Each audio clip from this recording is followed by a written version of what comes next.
En 1966, Mao Zedong proclama la revolución cultural. Pretende una nueva forma de comunismo, más radical y abarcador que nunca. Solo algunos pocos europeos se encuentran en China en ese momento. ¿Cómo experimentan este movimiento desde adentro? En la lejana Europa les fascina a muchos jóvenes. Con la imagen de Mao salen a las calles en contra de sus propios gobiernos. Muchas veces mitificada en Europa, en China sigue siendo un tabú. ¿Cómo fue realmente la gran revolución cultural proletaria?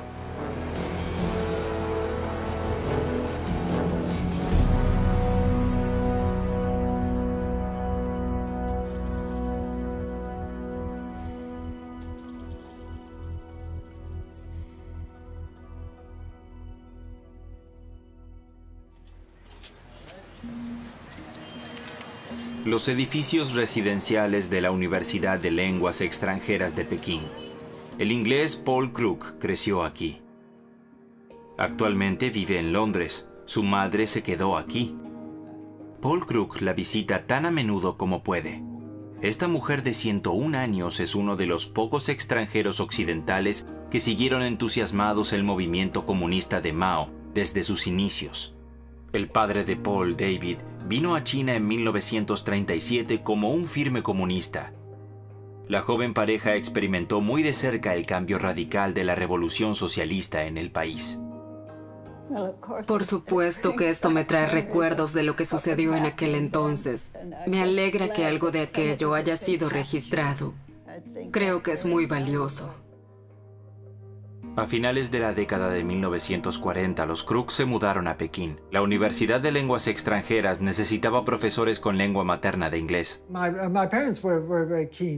Mis padres fueron firmes partidarios de la revolución comunista en China.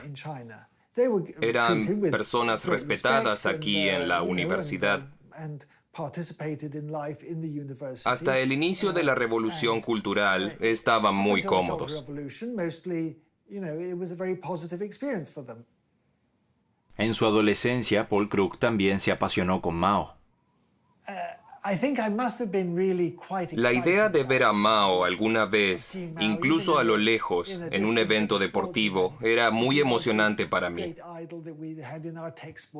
Era ese personaje de nuestros libros de texto. Hablábamos constantemente de él.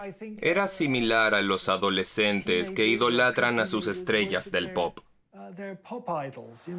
Mao Zedong ha sido venerado desde la fundación de la República Popular Socialista en 1949.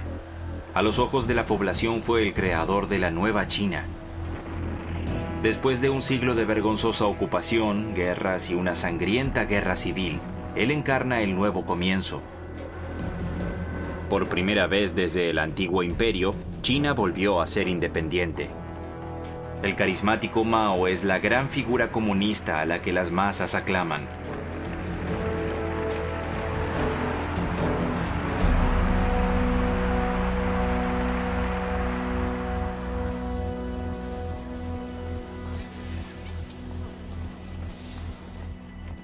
Las vidas de las austriacas Gudrun Albert y su madre Basilia Fang también están estrechamente relacionadas con la China de Mao.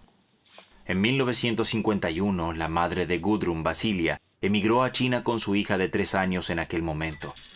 La pequeña Gudrun experimentó la propaganda de Mao como alumna de primer grado.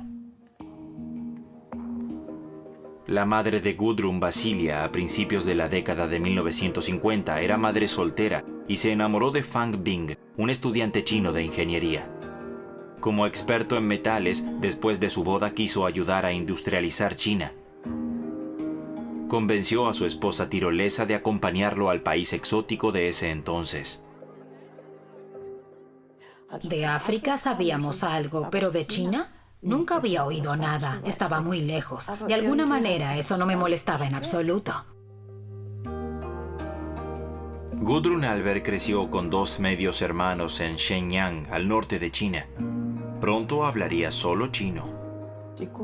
Gudrun siempre se sintió china. Si alguien le decía que era extranjera, se enojaba. Lo peor para ella era que tenía el cabello rubio. Si hubiese tenido el cabello negro, no habría llamado la atención.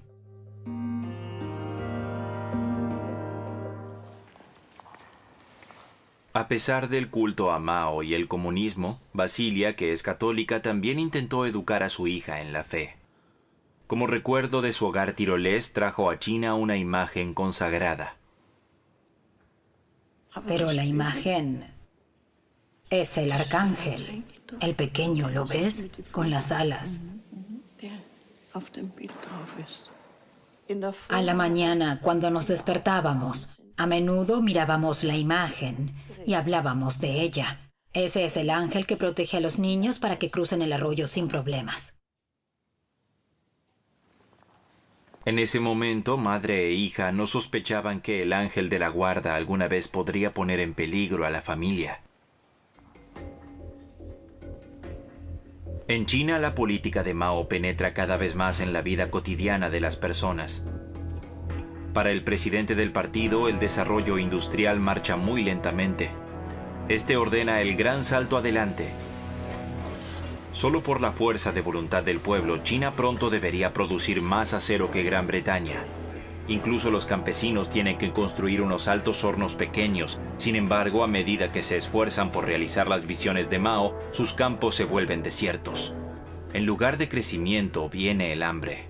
A comienzos de la década de 1960, entre 15 y 30 millones de personas mueren de hambre en China, especialmente en el campo. Los otros líderes del partido se rebelan contra el disparate de Mao e intentan limitar su poder. El pragmático Liu Shaoqi debería sacar a China de la crisis como nuevo jefe de Estado. En esta China sacudida por la crisis, Irene Ekliben acompañó a su esposo Walter, quien viajó a Pekín en 1963 como corresponsal de la agencia de noticias ADN de la República Democrática Alemana. Esta pareja fue de los pocos extranjeros autorizados a ingresar al país. Por supuesto que mi esposo, sabiendo chino, estaba destinado a ir a China como corresponsal.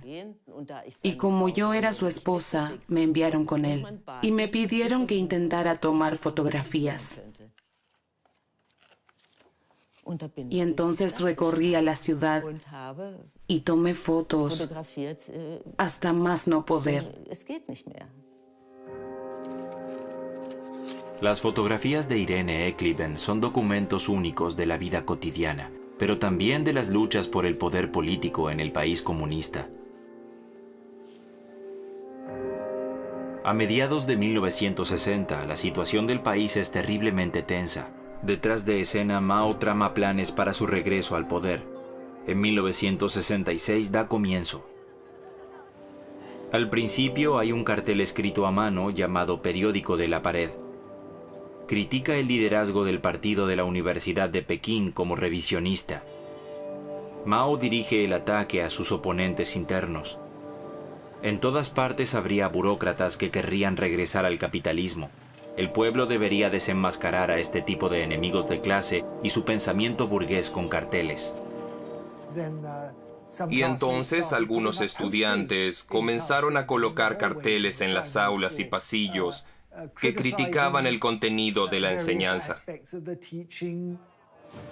Irene Ekliben fotografió los carteles. Entonces escribir un periódico en la pared significaba ser leal al viejo líder Mao, que seguía siendo venerado entre el pueblo. Los insultos contra el jefe de Estado, Liu Shaoqi, se volvían cada vez más fuertes. Estaban colocados por todas partes. Les daba absolutamente lo mismo, ya sea en el relojero, en una gran tienda, en el hermoso hotel de Pekín. Estaban en todas partes, y si tenían mala suerte, hasta en sus espaldas. Irene Ekliben también fotografió cómo se estaban formando los guardias rojos como grupos de jóvenes movilizados. En la revolución cultural, los adolescentes ya no deberían sentarse disciplinadamente en el aula, sino marchar por el presidente como los jóvenes de Mao. En su nombre, deberían salvar al socialismo en China de sus enemigos burgueses dentro del partido. Una comisión honorable. Y muchas personas de nuestra clase tenían esas bandas de los guardias rojos. Y entonces hicieron una lista. Quien pertenecía a una buena familia, campesinos, obreros, soldados y funcionarios políticos podían recibir de inmediato estas bandas. Pero el padrastro de Gudrun era un intelectual chino. A ella no se le permitió participar. Entonces fui a casa. Hablé con mi madre sobre qué hacía la abuela en Tirol. Sí, ella era campesina. Al día siguiente, fui a la oficina de la policía de inmigración y dije que quería una confirmación de que mi abuela era campesina. Y entonces escribieron de inmediato: bueno, usted proviene de una familia de campesinos. Y así Gudrun Albert se convierte en la única austríaca de los Guardias Rojos, una joven soldado de Mao. Como millones de adolescentes, agita el librito rojo con las palabras del presidente. Mao envía a sus Guardias Rojos a una guerra de símbolos. Llama antisocialistas a las tradiciones y cultura chinas y autoriza su destrucción. Para los jóvenes, esta es una aventura. Asaltan templos y palacios y destruyen y cubren las antiguas imágenes. En junio de 1966, Mao incluso cierra escuelas y universidades. La revolución cultural se convierte en una emoción en la vida de los adolescentes. En ese momento, creo que todavía no tenía ni siquiera 18 años. Y eso representaba ser libre. Todos éramos libres. Podíamos andar por todas partes y criticar. Como era verano, íbamos a menudo a nadar. Yo solo sentía la libertad. En el otoño de 1966, Mao recibe a sus Guardias Rojos 8 veces en grandes desfiles en Pekín. Mao llama a los jóvenes a que se alcen contra la élite presuntamente capitalista del partido y sus símbolos culturales, especialmente contra su oponente político, Liu Shaoxi. Las imágenes de propaganda de China y las consignas de un socialismo vivo y capaz de defenderse que no se ahoga en la burocracia fascinan a la izquierda de Europa. Así que ese era el paraíso en la tierra, aunque por supuesto que este paraíso era de una lucha constante. Por ejemplo, yo estudiaba en Viena y no se nos había ocurrido ni en sueños tener simpatía por el comunismo soviético. Bratislava estaba muy cerca, a 60 kilómetros de Viena. Por supuesto que todos estuvimos allí, conocíamos cómo eran las condiciones en Praga, eran un horror. Ninguno de nosotros quería eso. Karl Peter Schwarz es hoy corresponsal en Europa del Este del periódico Frankfurter Allgemein. En 1970 se unió a un grupo maoísta de la Universidad de Viena. Esa frase en aquel entonces nos gustaba mucho. La rebelión está justificada, donde sea. Está justificada en sí misma y es la esencia del revolucionario. Y para nosotros, esa era la revolución cultural. En protesta contra la guerra de Vietnam de los Estados Unidos, muchos estudiantes de Europa Occidental simpatizaron con la izquierda. Mao se convierte en un ícono de la resistencia al imperialismo y la rebelión de los jóvenes. Con las consignas de la Biblia de Mao, alzan su voz contra las élites anticuadas de la generación de la guerra y sueñan con un mundo más justo. En Francia, la izquierda maoísta se vuelve particularmente popular. Algunos jóvenes están completamente comprometidos con la revolución maoísta. Danielle Palou es contratada en una fábrica textil y trata de incitar a los otros trabajadores a la resistencia. La inspiración viene de China.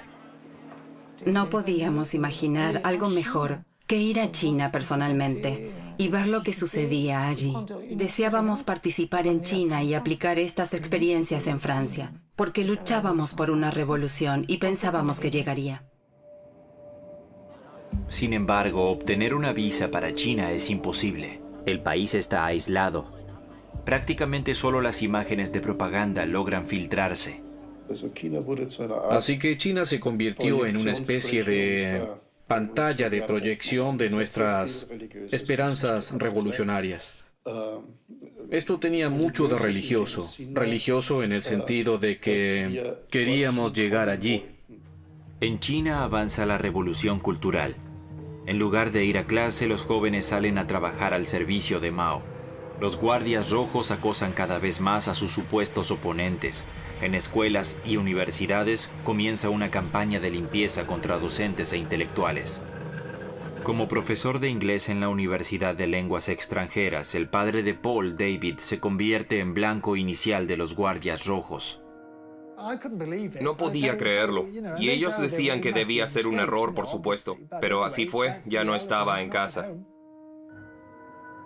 Aunque el padre de Paul es encerrado en una cárcel de alta seguridad, la madre de Paul, Isabel, no duda de las visiones de Mao. Estábamos muy preocupados, pero la respuesta era: sigan teniendo fe firme en el partido y fe en las masas, como enseña Mao. Mientras tanto, Mao también permite que luchen para él jóvenes y obreros cuyos padres no sean proletarios. Diferentes grupos luchan por la supremacía. Todos quieren demostrar que su lucha por Mao es aún más radical. En todas partes desenmascaran a presuntos enemigos de clase.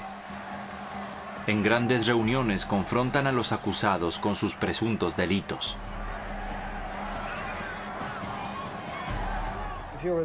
Quien era blanco de estos ataques debía mostrar humildad, y los guardias se aseguraban de que también lo hiciera.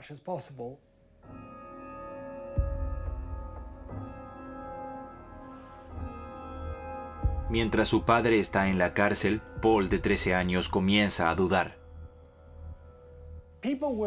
La gente gritaba fervientemente consignas e insultos contra los acusados, y yo tenía la sensación de tener que participar. Pero al mismo tiempo algo en mí se resistía porque era muy cruel.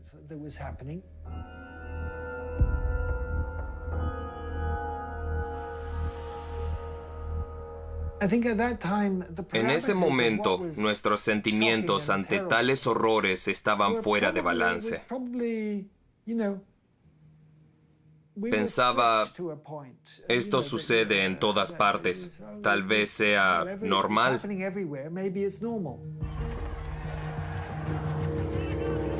De camino a las reuniones, los supuestos contrarrevolucionarios son mostrados públicamente en camiones. Irene Ekliben también toma fotografías. Sus fotos son algunos de los pocos testimonios de esta práctica. En el medio, una mujer con un enorme saco de azúcar en la cabeza. Se veía como las brujas de los cuentos de hadas alemanes y europeos. Es la proscripta. Era aterrador, realmente aterrador. Desde la capital, guardias rojos radicales viajan a todas partes de China, incluida la ciudad de Shenyang, al norte de China. 15 o 16 muchachos pequeños, todos con armas. Querían mostrarnos cómo llevar a cabo la revolución cultural, cómo luchar contra esas personas. Los guardias rojos siguen persiguiendo los símbolos de la vieja sociedad. Destruyen todo lo que cae en sus manos.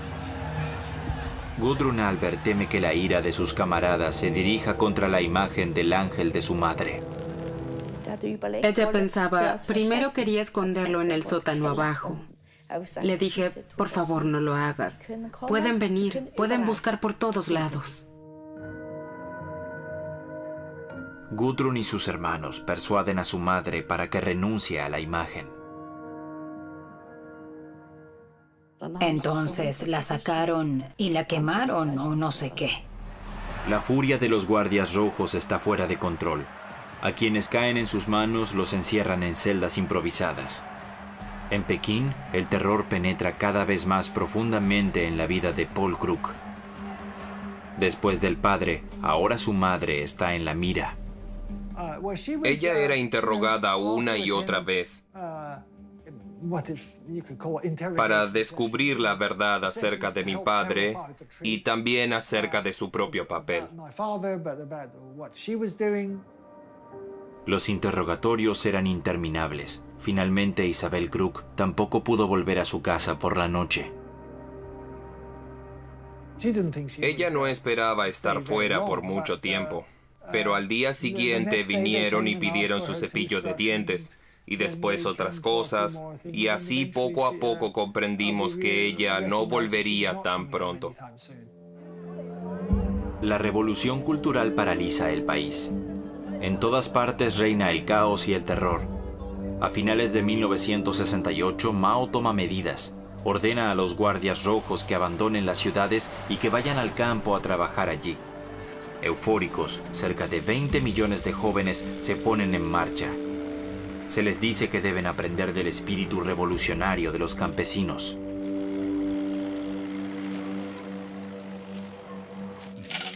En ese momento llegan a China Dieter y Anne-Catherine Becker como nuevos corresponsales de la República Democrática Alemana. Como hijos del Estado alemán de obreros y campesinos, tienen una visión benevolente de China y su líder revolucionario. Pekín es el primer puesto extranjero para los Becker. Mao aisló en gran parte a China, incluso de los otros países socialistas. La cobertura periodística de la República Democrática Alemana sobre China excluye casi por completo los excesos de la revolución cultural. Era un país que había hecho un progreso enorme en los años 50. Siempre me había interesado mucho por China. En la República Democrática Alemana teníamos revistas maravillosas sobre China y eso realmente me había atrapado. Y entonces llegas allí y ves que todo el entusiasmo se desvanece por acciones que carecen completamente de sentido. Es decir, no completamente sin sentido. Con ello, Mao Zedong eliminó a sus oponentes, pero eso fue todo. Y todo a expensas de la población normal. Y eso duele. Sin embargo, los Becker también son testigos en China del comienzo de una nueva era. Después de años de aislamiento, Mao se abre precisamente a Occidente. El presidente estadounidense Nixon llega a Pekín en enero de 1972, un acontecimiento político. Eso fue una apertura. Comenzaron a tener relaciones diplomáticas con la República Federal de Alemania. Era ese tiempo. Y China se volvió más cosmopolita. Antes estaban aislados. Al reunirse con Nixon, Mao, de 78 años, inicia una apertura cautelosa de su país. Ahora también los seguidores de Mao en Occidente por fin pueden viajar personalmente a China. Cuando escuchamos que tal vez podríamos realizar un viaje a China como un grupo de mujeres para ver allí la liberación de las mujeres, esa fue una aventura absoluta. Sin embargo, Daniel Palou tiene una hija pequeña, Isabel, que solo tiene 3 meses.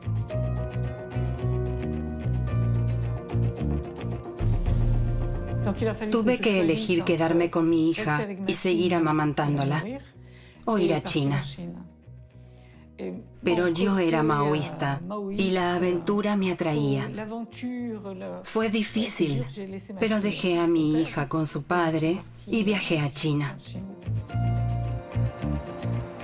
A partir del verano de 1971, los partidarios de Mao de Europa son los primeros en obtener una visa para visitas amistosas socialistas a la República Popular.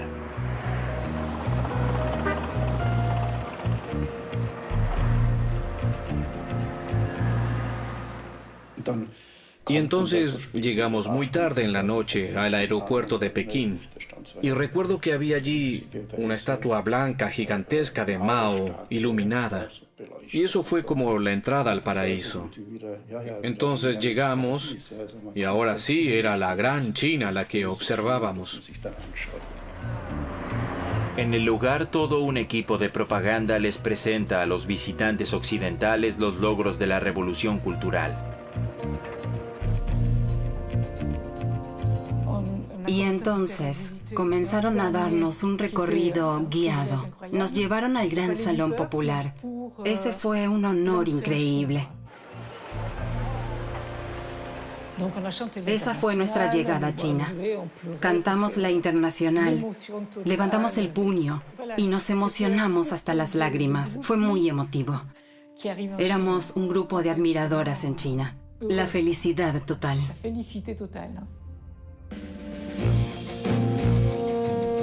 Daniel Palou tiene una cámara de 16 milímetros en el equipaje para filmar a sus camaradas en su hogar.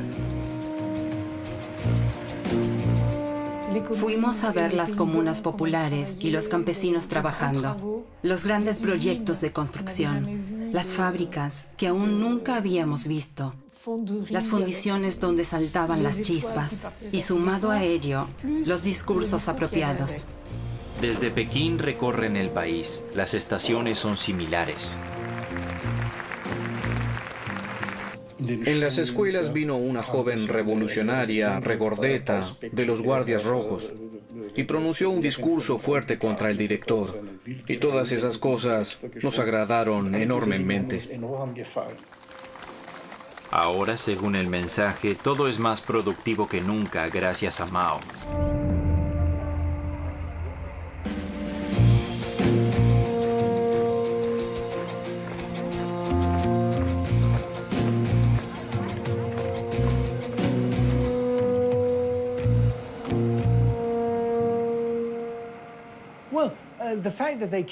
El hecho de que vinieran estas personas confirmó nuestra creencia de que China era un lugar de peregrinación. Pero al hablar de estos creyentes extranjeros que venían a conocer la cuna de la Revolución China, entonces confirmábamos nuestras sospechas. Bueno, son bastante ingenuos. Los viajes de los visitantes están planificados al mínimo detalle. Las exploraciones por cuenta propia no son bienvenidas. Por supuesto que no veíamos el horror. No vimos cómo las personas eran ejecutadas, golpeadas y colocadas en picotas, sino que fue como un viaje a través de la Peking Review, la revista, sí. Y allí veíamos esas imágenes. Y esas imágenes nos emocionaron y vimos cumplido lo que habíamos imaginado. Tampoco queríamos ver otra cosa. Queríamos la confirmación de que era bueno. Daniel Palou permanece en el país con su grupo de mujeres durante casi 2 meses. En Shanghái tiene una estancia de 1 semana. Daniel Palou quiere filmar la vida cotidiana de las personas en la China revolucionaria para sus camaradas en Europa. Los guías chinos han elegido un barrio adecuado. Así que fuimos a un mercado. La gente se agolpaba allí, con peces vivos en sacos, con verduras, carne y aves. Había de todo. Y filmamos eso. Era fantástico. Luego volvimos al hotel.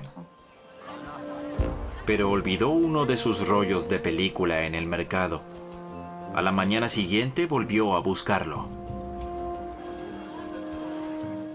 Cuando volvimos al mercado, todo había desaparecido. No había ni una persona y estaba completamente vacío. No había ni siquiera una zanahoria para comprar, nada. No había nadie. Esta es la realidad en el imperio de Mao. El caos y las fallas de la revolución cultural han llevado a China al borde de la ruina. La gente tiene que hacer fila durante horas para adquirir lo básico. Y millones de supuestos enemigos de clase todavía siguen encerrados. También los padres de Paul Krug en Pekín. El joven y sus hermanos tuvieron que arreglárselas solos a principios de los años 70.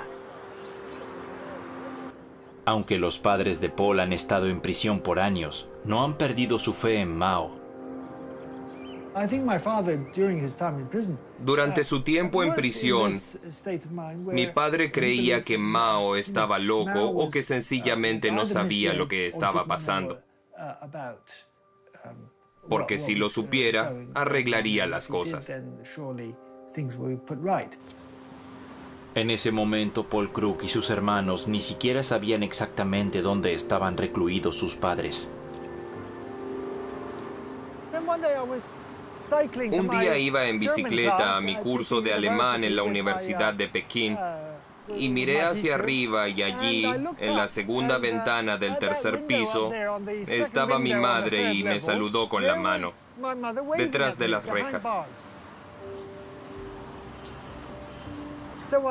Yo le devolví el saludo, pero entonces pensé que no debía hacer esperar al profesor. Y continué. Entonces pude decirle a mi profesor, vi a mi madre. Estaba orgulloso y me sentía obligado a no faltar nunca a clases.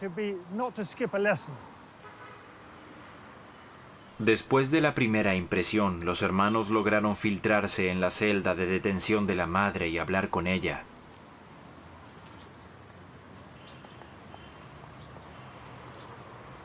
Ella se encontraba bajo observación constante por un par de jóvenes maestros que estaban con ella en la habitación. Ella creía que era porque querían evitar que se hiciese daño. Así que se encontraba bajo estricta vigilancia. La vida de Paul Krug y sus padres pende de un hilo como la de millones de chinos. Hay una innumerable cantidad de personas encerradas. Muchas de las personas de la misma edad de Paul todavía están en el campo o trabajando en fábricas. La mayoría de las universidades aún están cerradas. Para mí, vivir así en China es muy duro. A donde vaya, toda la gente me observa. Siempre tengo que ser un ejemplo, comportarme muy bien. Y no tengo libertad, en absoluto. Entonces les dije a mis padres, sí, quiero ir a Austria. Pero Gudrun es apátrida, no tiene pasaporte. Es asignada a trabajar en una fábrica textil y no se le permite salir de China. La vida era impredecible. Mi padre era un apreciado amigo extranjero y fue arrestado de un día para el otro. Pero finalmente fue liberado y rehabilitado. En total estuvo en prisión durante 5 años en régimen de aislamiento. Los primeros 3 o 4 años ni siquiera se nos permitía visitarlo. La madre de Paul también salió en libertad recién a principios de los años 70. Recién entonces la familia volvió a estar junta. A pesar de su persecución política, los padres de Paul no quisieron abandonar la China comunista. Mis padres soñaban con la revolución mundial. Ellos ya estaban en China, pero de nosotros esperábamos que mantuviéramos los ideales sin importar dónde. No pensaban que sus hijos necesariamente tuviesen que quedarse en China.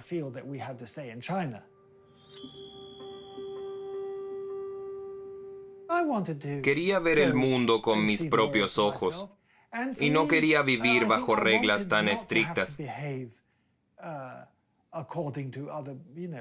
Creía que en Occidente sería mucho más libre. En la estación de trenes de Pekín, Paul se despide de su familia.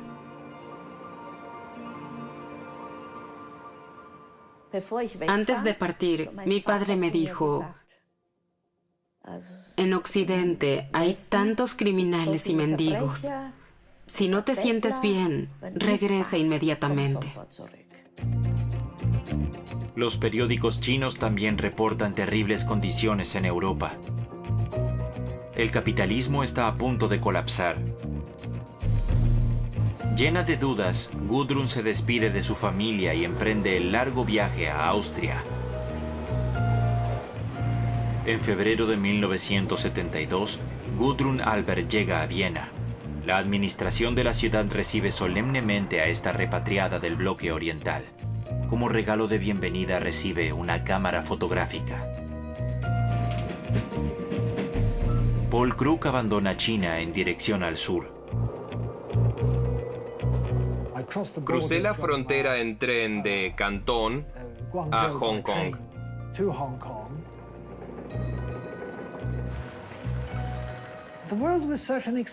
El mundo era tan emocionante. Descubrí el cine y pasé 10 días viendo todo tipo de películas de Hollywood. No conocía a ninguna. En ese momento era joven, todo era nuevo, todo era diferente. Y entonces me sentí libre. Nadie me miraba especialmente. Me veía igual a los demás. Al llegar a Viena, Gudrun Albert pronto conoció a un joven estudiante que despertó su interés.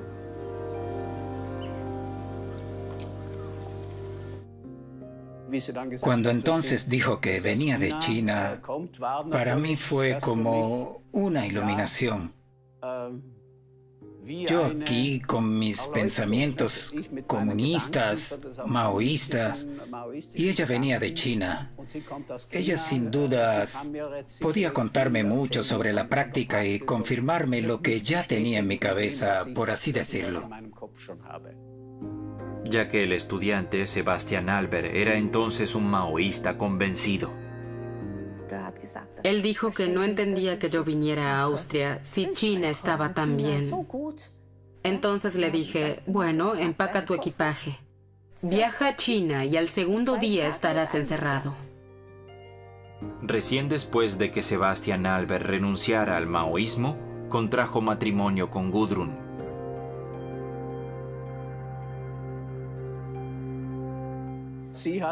Ella me contó de una manera muy realista lo que había experimentado, lo que sucedía en China. Eso me hizo bajar a tierra.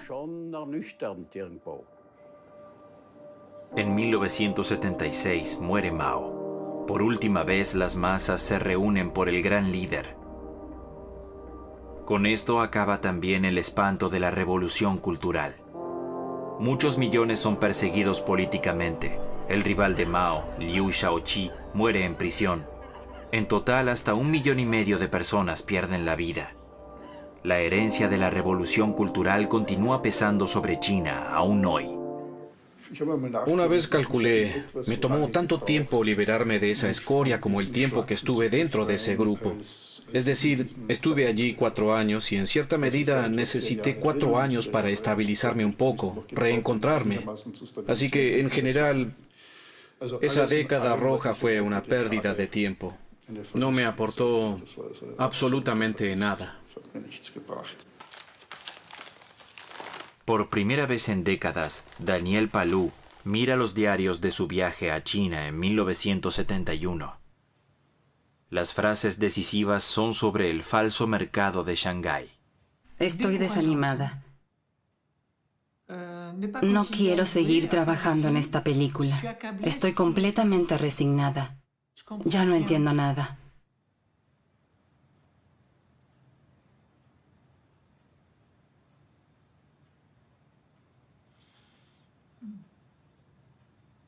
No entiendo nada. Quiero cancelar todo.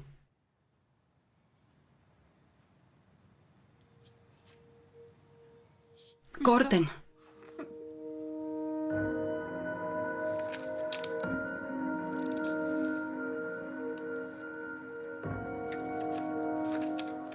Lo mismo debe sentir un niño cuando se le dice que Santa Claus no existe.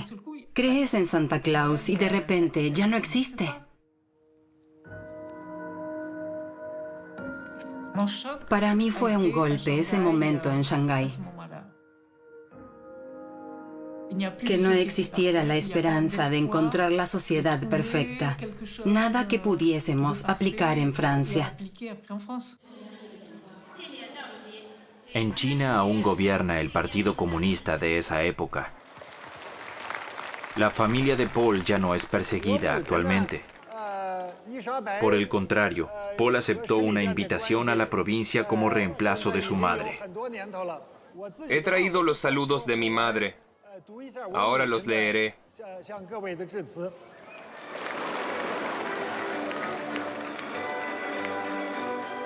Durante la Revolución Cultural, la madre de Paul estuvo encarcelada como presunta espía. Hoy los herederos de Mao le rinden homenaje por sus méritos como cronistas de la liberación de los campesinos comunistas. Paul Krug ha luchado durante mucho tiempo para sincerarse con estas contradicciones. Fue una experiencia kafkiana. Cuando el terror se vuelve demasiado grande para percibirlo como terror, entonces hay que enfrentarlo con la sátira, con un sentido del absurdo. Esa es la manera de manejarlo. Y eso es lo que hice. Le quité fuerza al tratar de no tomar la realidad tan en serio.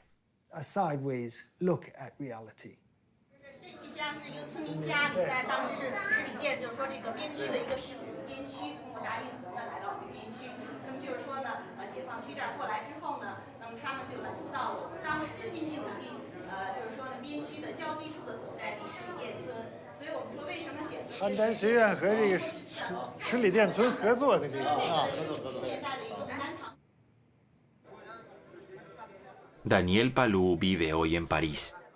Nunca dejó de buscar caminos a un mundo mejor. Recientemente se entusiasmó con el movimiento alternativo Nuit Debout. Jóvenes franceses que se reúnen en la Place de la République todas las noches y discuten sobre la globalización y la justicia social.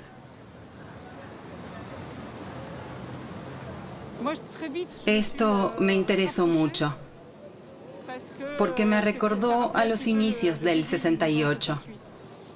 Son personas que viven en el mundo de hoy y que cuestionan el sistema. Ella perdió sus ilusiones. Son muy diferentes. Es un mundo diferente. No creen en Mao ni en ninguna revolución. Nosotros queríamos derrocar a la sociedad existente. Ellos quieren mejorar la sociedad y hacerla más humana.